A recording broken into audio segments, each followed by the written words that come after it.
This is Dr. Adams, and today I want to talk about the state of understanding of myopia or nearsightedness as of 2020.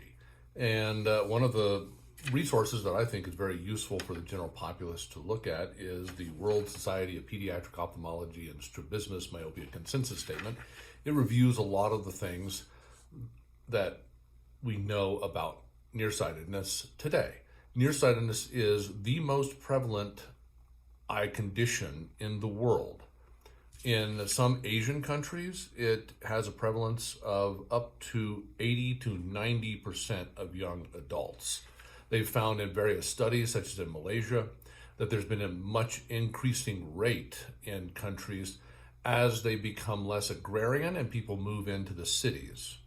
We'll get to that in a few moments, but we think that part of the reason that that happens is that when people move into cities, they have less outdoor light exposure and they spend more time doing near tasks. And both of those seem to have a negative impact on developing nearsightedness and the progression of nearsightedness. It's estimated by the World Society of Pediatric Ophthalmology and Strabismus that the overall cost annually to the world from nearsightedness is about $300 billion. Nearsightedness also increases the risk of glaucoma. It increases the risk of retinal detachments. It increases the risk of other significant eye disease that can be blinding. And so it's a very important issue and topic to be aware of. In children who are progressing at a high rate, which would be well in excess of half a diopter, we measure glasses in diopters, which is just a unit of measurement. I mean, for example, this is a 1 diopter lens, and it's broken down into various quarters, kind of like a dollar. And so, here are 4 quarters of a diopter that add up to a full diopter. The progression or rate of progression is important because there are interventions that may slow down the progression of nearsightedness. I happen to be nearsighted.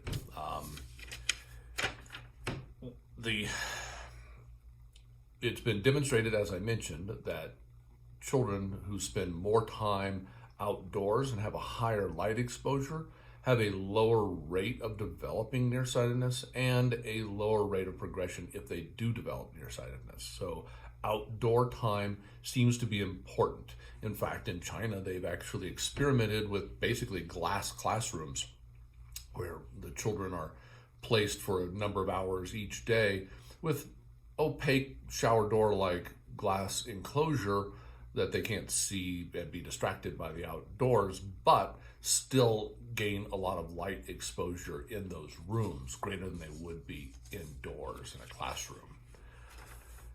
Again, increased near work or focusing at things up close. And now that we've developed, smartphones and tablets and computers, and children literally are spending, in some cases, their entire waking day on these devices, that increases the amount of near work and certainly should increase the risk of nearsightedness. Interventions that probably do not work to retard the progression of nearsightedness include undercorrecting the glasses, bifocal glasses, progressive lenses, and various forms of contacts, soft contacts and hard contacts. My own personal concern as an ophthalmologist is that contacts are generally little bacteria sponges that you put on the eye, so they increase the risk of corneal infections, ulcers, need for corneal transplants, loss of the eye, and permanent irreversible vision loss. Orthokeratology is a form of contact lens that's sold as kind of like braces for the eye. And there have been some mixed reports on this.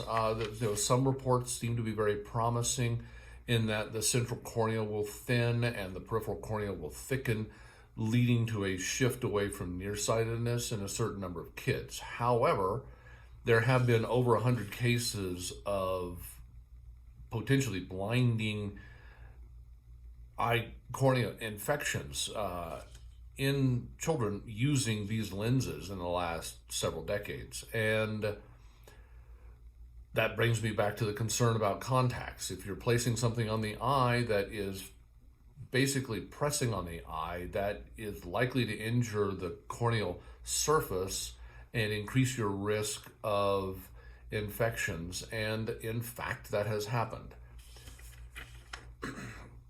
Peripheral retinal defocusing lenses are a theory that may or may not slow down the progression of nearsightedness. The studies up to now have been fairly inconclusive. Now, up to now is 2020.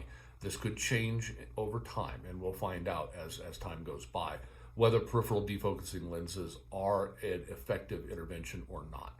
Although the studies that have been done up to now, which include the peripheral refraction in preschool children study and the Chinese children in collaborative longitudinal evaluation of ethnicity and refractive error study, showed that there was little consistent influence from peripherally defocused lenses. These were fairly large studies, and I think there are some other ongoing studies that are being done. And again, the state of the science may change, but right now that doesn't seem to be an important factor.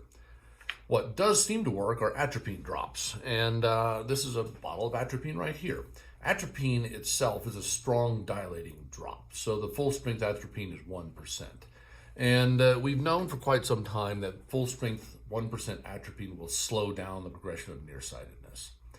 However, nobody wanted to use it. The reason nobody wants to use it is because atropine dilates your eyes for 3 to 5 days every time you put it in. And if you're putting it in every single day, then you're permanently dilated all the time. And most people don't like to be dilated for 2 hours with a much weaker drop, like tropicamide or something. And so there's a lot of resistance to using this very strong dilating drop in order to reduce the progression of nearsightedness. We've discovered through a series of trials, including the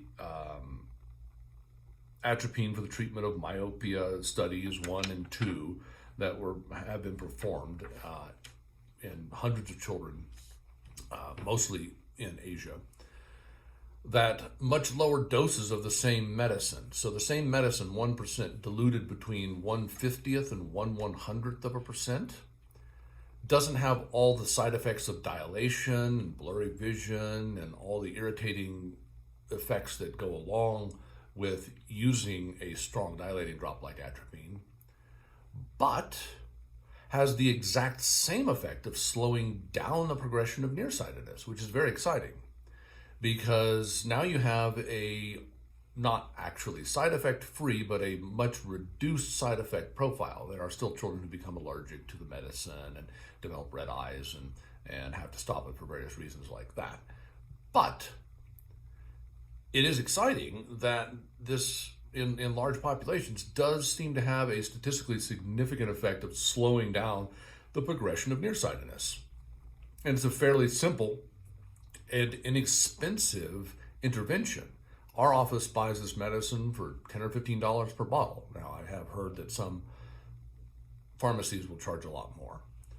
The primary downside to it is that as of 2020, the dilute versions of atropine, diluted between 1/50th and 1/100th of a percent, are not actually commercially available. So in general, most people need to go through compounding pharmacies, and there's mail order compounding pharmacies that may be less expensive or more expensive.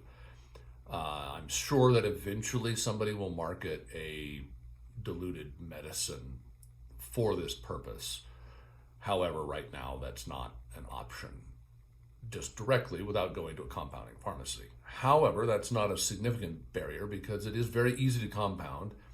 And when it's compounded, again, the therapeutic window is so wide between 1/50th and 1/100th of a percent. If they actually get their math wrong a little bit and they end up with 1/67th and a half percent, it really doesn't matter because it's going to work just as well as the exact 1/100th or the exact 1/50th dilution.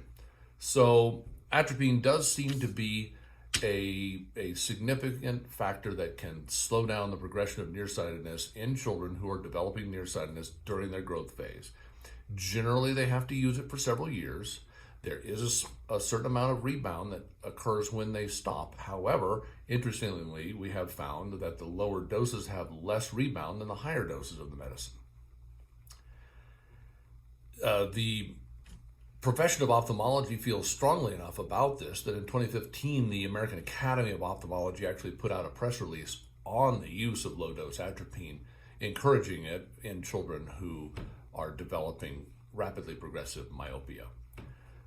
If we can keep children below about a -6 of correction, that seems to decrease their lifetime risk of retinal detachments and glaucoma and pathologic myopia and other problems significantly, or it should theoretically. I mean, we don't have enough actual data now to prove that it truly reduces those risks, but theoretically it should, because populations who have corrections below -6 in general have a lower rate of developing glaucoma and retinal detachments and pathologic myopia and other problems that can be blinding later in life. So the take-home message is that progressive myopia is a very important cause of morbidity and mortality, in the population, and there are treatments such as low-dose atropine that can slow down its progress. Have a wonderful day. Bye.